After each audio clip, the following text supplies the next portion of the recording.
Hey guys, what's up? In today's video, I thought I would do something a little bit different. Over the weekend, MLB.com just released its top 100 prospects for Major League Baseball in 2020.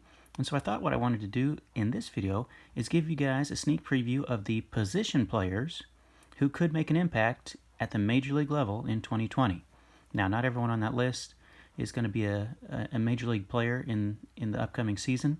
So I just kind of filtered it by the players that I thought would make a debut in 2020. They had a lot of that information on MLB.com's website. And so I found some cards of these players to see maybe if you maybe want to try to look at picking up some of these guys yourselves. Obviously, last year we had Vladdy and Tatis and Alonso and Yordan Alvarez all come up and make big-time impacts. And so I don't know if we'll have anyone quite live up to those expectations after what we saw last year, but maybe this will be some of the guys in the wave of new major leaguers this year who could go on to do some good things. So you can see three I've already got laid out here.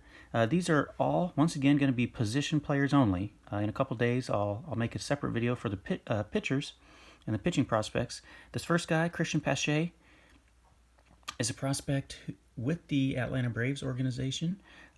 I've read about his awesome defense, great speed. He doesn't quite have great stolen base numbers yet in the minor leagues, but he should hopefully be able to figure it out just as far as raw speed and defense. He's got a lot of good stuff going on for the Braves. In fact, some of the stuff I read said that as soon as they call him up, he would likely take Acuna out of center field and move Acuna over to right or left, which I don't know how soon he would be called up, but he might be able to make an impact in 2020. Christian Pache, one guy to keep an eye on. Another one, a legacy player. His father played in the major leagues, Charlie Hayes. This is his son, Brian Hayes, with the Pittsburgh Pirates. He's a third base prospect. MLB.com rated his defense as one of the best grades in all the minor leagues over the past year. So he would be a good defender, and he can also hit a little bit too. So Brian Hayes for Pittsburgh as a third base prospect, a guy to keep an eye on in the NL Central. And then this guy maybe should have made my top 10. The other guy, kind of in my honorable mention, Evan White, first base for the Seattle Mariners. You know, Lewis Robert got a big contract just a couple weeks ago to play for the White Sox without ever playing a major league game. And just a few months earlier than that, in November, I believe, this guy, Evan White, got a 6-year contract with Seattle.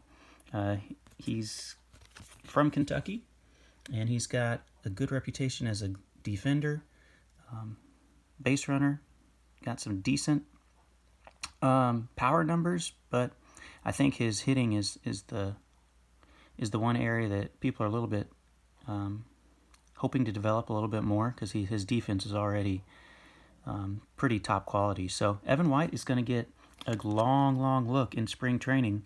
Daniel Vogelbach, I know, was an all-star for them last year, but from what I read, Seattle kind of sees him as more of a DH, and they think Evan White could be an upgrade on defense and maybe bring some good offensive numbers as well. Seattle is going to go young this year. They've got a lot of prospects they're going to throw out there. They don't have guys like Cano and Nelson Cruz and D. Gordon, even to a lesser extent, kind of blocking some of these younger players, and they're just going to go young.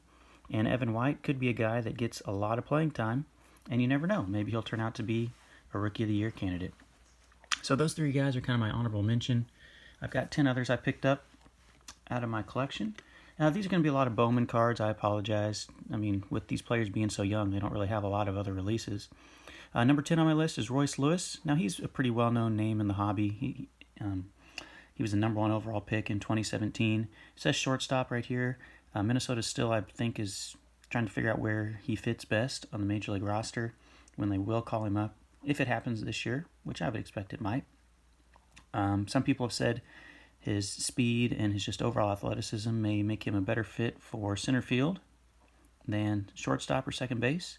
But Royce Lewis, the number 1 overall pick from a couple years ago, he was also the MVP of the Arizona Fall League.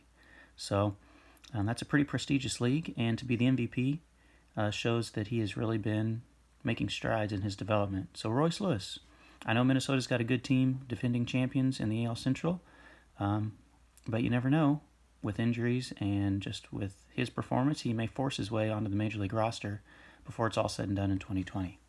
So Royce Lewis is my number 10. Number 9, a guy who actually has been in the major leagues before, Brendan Rodgers. Let me switch hands here. Brendan Rodgers, you can see he made his major league debut in May of last year.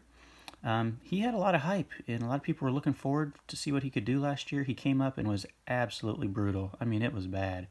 And then he got hurt, and he just kind of had a busted a year. I mean, it was, I don't know if it shows his stats back here. It's probably a good thing he did. Didn't show it here. 0 for 4 in his major league debut. But you can see he's the number 1 prospect in the Rocky system, and hopefully he's healthy now. You know, after LeMahieu left last year, people were thinking he could step in and be a real asset to the club, and it just was kind of a bad year for him. But he's looking to bounce back with a fresh start in 2020, and Brendan Rodgers may be a guy that's already got some cards out there for pretty cheap that you may want to pick up. The next card on my list you've seen before if you watched a couple of my videos from earlier this week. This was featured in my favorite cards I purchased off of eBay. Maybe it's been 2 or 3 weeks ago since I just posted that one. But Alex Kirilloff is a kind of a first base outfield prospect for Minnesota. Got 2 Minnesota guys here at the beginning. If he gets called up, it may not be till the second half of the season. Royce Lewis is probably maybe a little bit of a sooner of a call up if it's going to happen. Here's a guy who has just hit the ball no matter where he's been. He had Tommy John surgery and sat out for a while. Can't really see any stats on this. This is a Bowman High Tech is what this is called, I believe. And so Alex Kirilloff, one of the top prospects in the Minnesota Twins system with Royce Lewis, and he may get a chance to play first base or right field for the Twins down the stretch, but I wouldn't expect him in the first half of the season. Here's another guy who made his major league debut last year. I don't know if the Cubs intended for him to make his MLB debut last year, but after Baez got hurt, Zobrist had his kind of personal issues last year. Addison Russell was not good and injured, I think, as well. They called up Nico Horner. I believe that's how you pronounce it. I don't follow the Cubs too closely. This is a refractor from last year's Bowman release. He's going to have another chance to win a job. He came up kind of out of necessity last year and did pretty well for himself down the stretch for the Cubs. Obviously, they didn't make the playoffs, but it wasn't because of Horner. He did a good job. So he's a guy to look out for. Talented player for Chicago. The number 6 card in my list is a catching prospect for the Athletics out of Oakland. This is Sean Murphy. This is from Bowman Platinum, I think maybe 2 years ago. I could be wrong on that. Numbered out of 250. Sean Murphy is in line to, I think, get a lot of the playing time for the A's this year behind the plate. He came up and played a little bit last year, I think, and he is a great defender. He's not somebody who you would, kind of follow the Buster Posey route where they start at catcher and then eventually move off the position, or even someone like Carlos Santana for the Indians, or Victor Martinez going way back to Cleveland and Detroit days, guys who get moved off the position because of their defense. Murphy is a top-notch defender behind the plate, and he can hit a little bit too. So Sean Murphy, a great player to look for. He's got cards out there already, and they may be able to be had for pretty cheap, because I believe he's going to get a lot of playing time for Oakland this year, and he's probably going to make a pretty good name for himself. You can see he was drafted number 3. I believe that means in the 3rd round in 2016. You can see stellar defensive backstop with a big arm. He has a cannon behind the plate. So Sean Murphy is a guy to look out for you guys out on the West Coast. The next pick on my list, I apologize, another catcher, Joey Bart.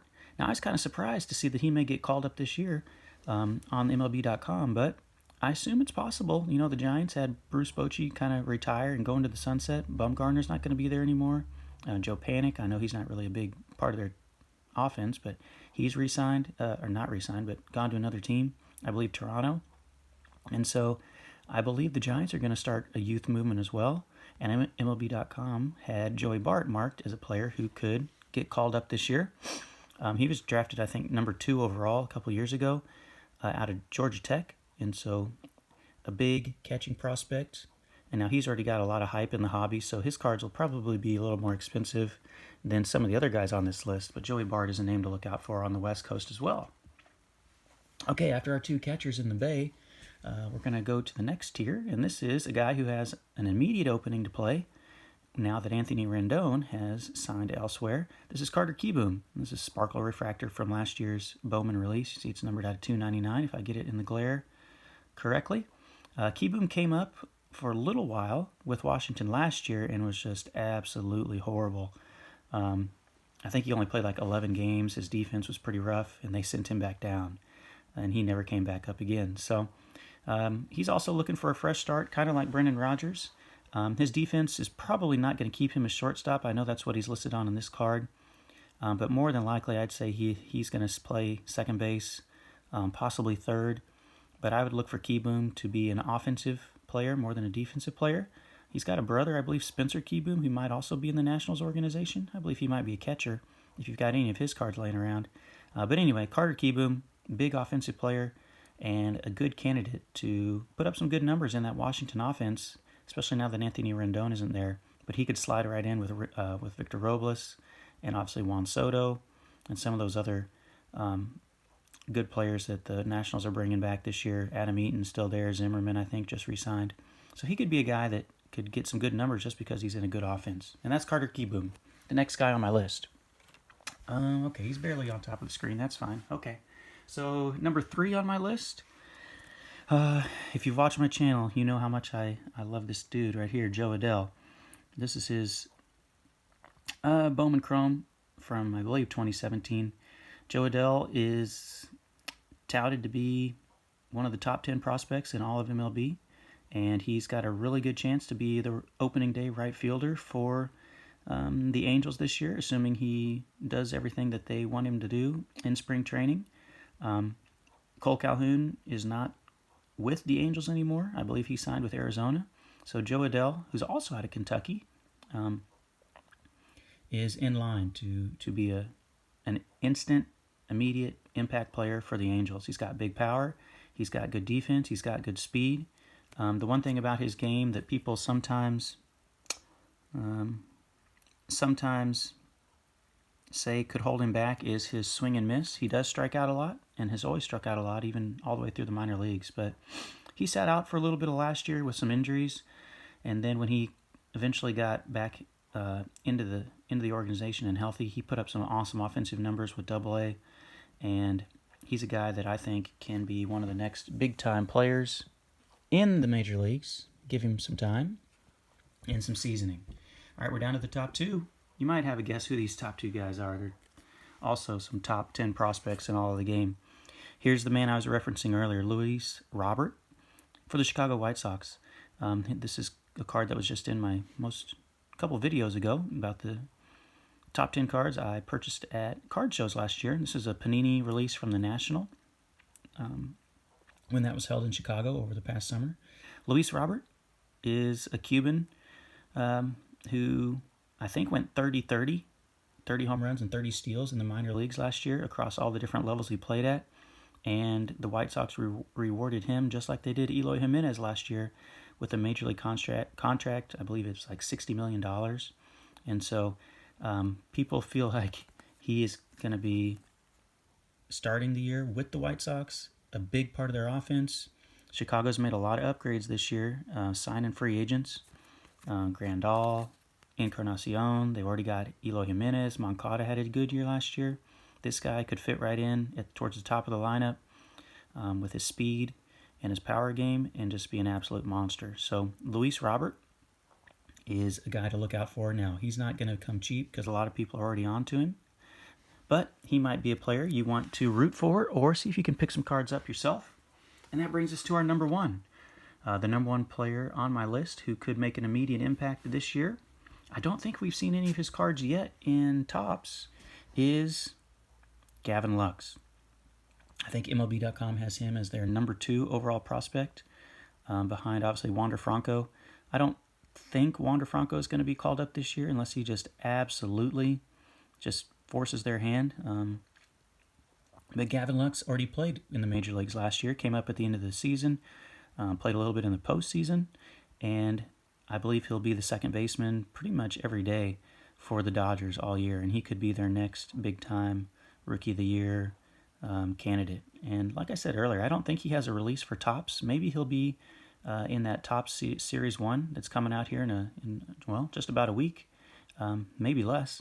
So Gavin Lux, one of the top prospects in all of baseball. I believe he's from Wisconsin. Yep, drafted in the first round, and you can see he's the nephew of the number 2 overall pick, Augie Schmidt, which I did not know that.